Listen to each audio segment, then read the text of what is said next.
Bismillahirrahmanirrahim. Assalamualaikum warahmatullahi wabarakatuh.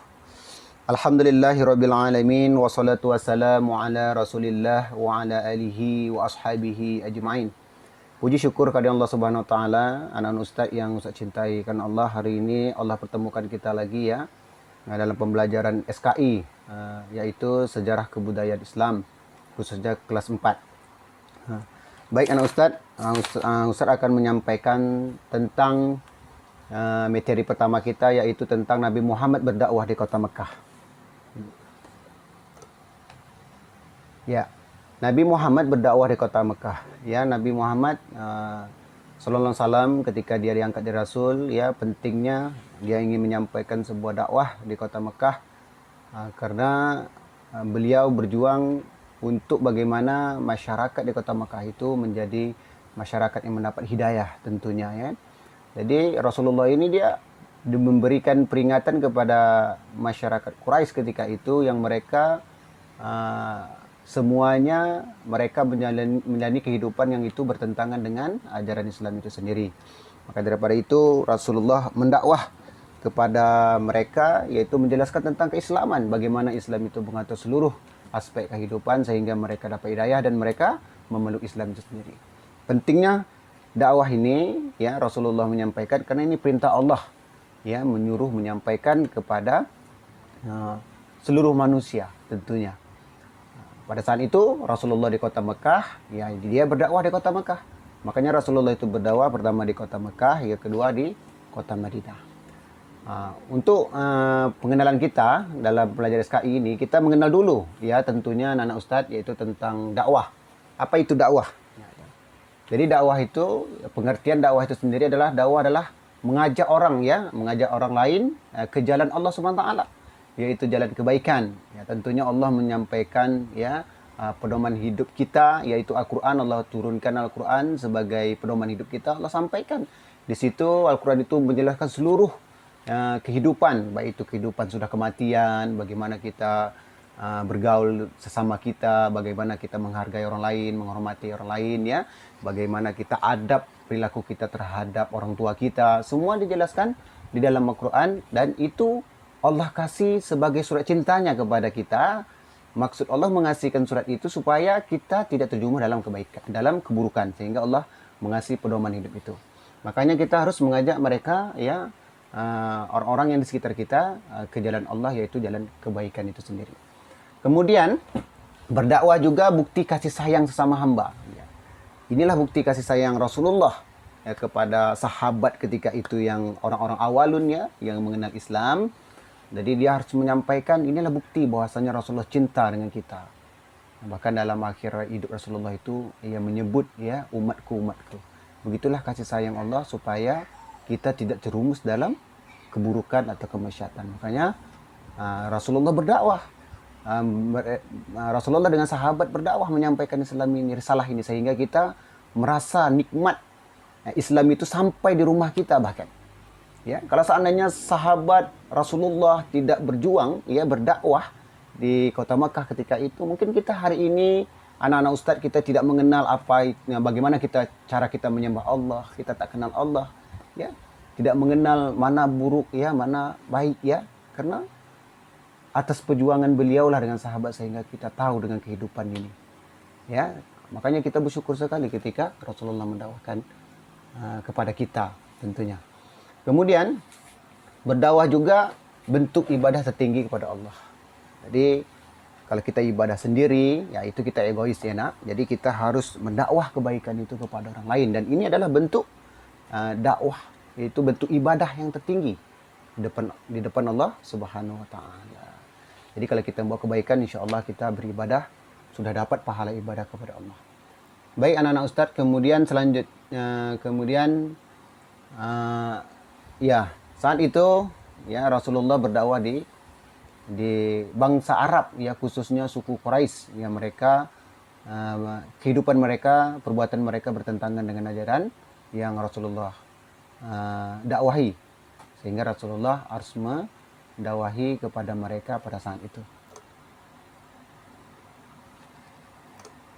Selanjutnya masa dakwah Nabi Muhammad sallallahu alaihi wasallam.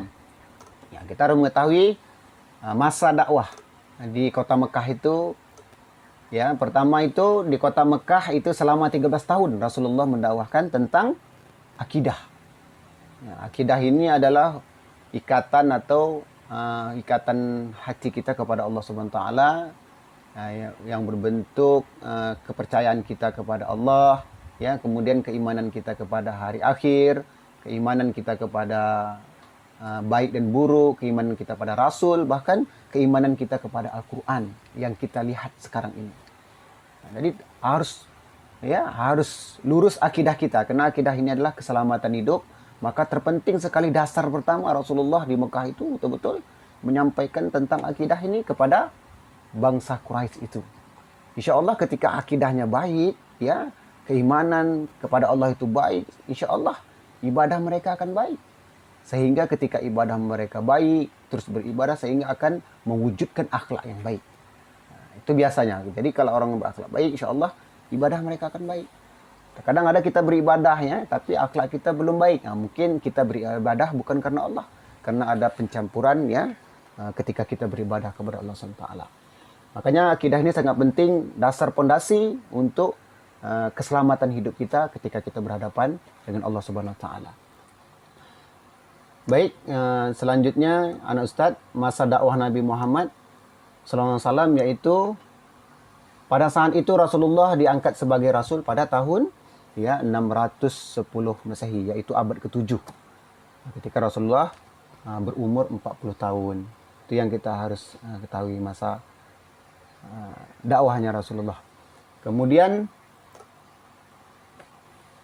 hijrah ke Madinah pada tahun 622 Masehi. Nah, ketika itu Rasulullah di Mekah, kemudian perintah hijrah, ya, membuat strategi dakwahnya Rasulullah di kota Madinah sehingga terjadilah negara Madinah itu, sehingga Islam begitu pesat dan seluruh, ya, dunia mungkin, ya, menikmati keislaman itu ketika Rasulullah berdakwah di Madinah, kemudian kembali ke Mekah lagi dan berdakwah kepada orang-orang yang ada di Mekah.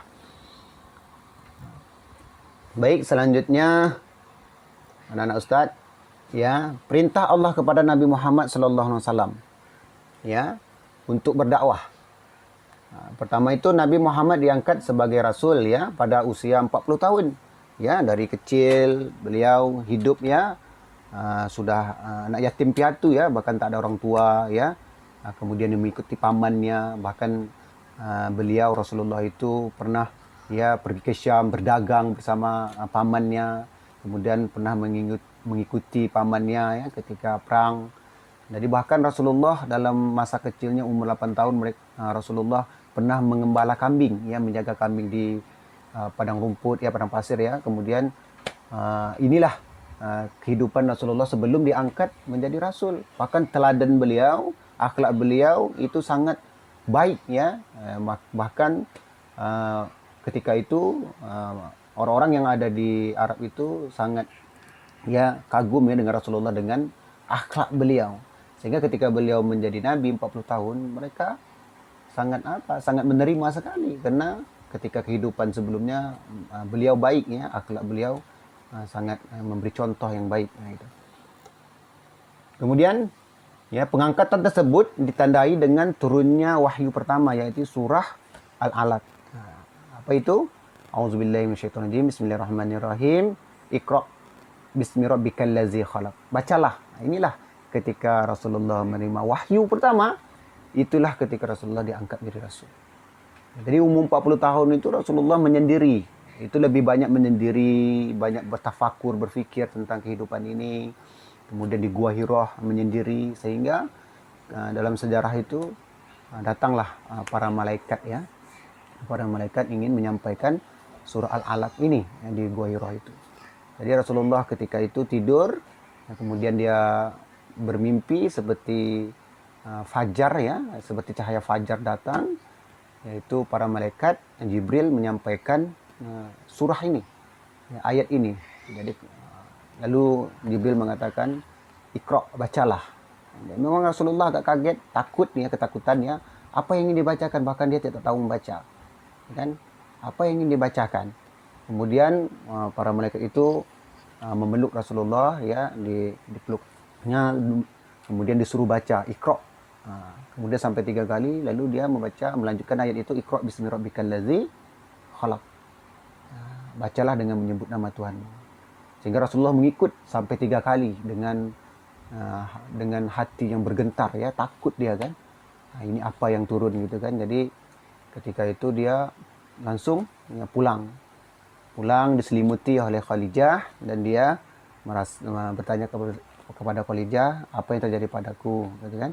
Kemudian apa yang terjadi, kata Khadijah. Lalu Rasulnya, aku khawatir terhadap diriku. Maka Khadijah menjawab, jangan kamu khawatirkan, tidak ada yang dikhawatirkan. Sungguhnya kamu dalam kehidupan kamu orang yang baik, orang yang selalu menyambung silaturahim, ya, memberi akhlak yang baik, membantu orang. Jadi tidak takut.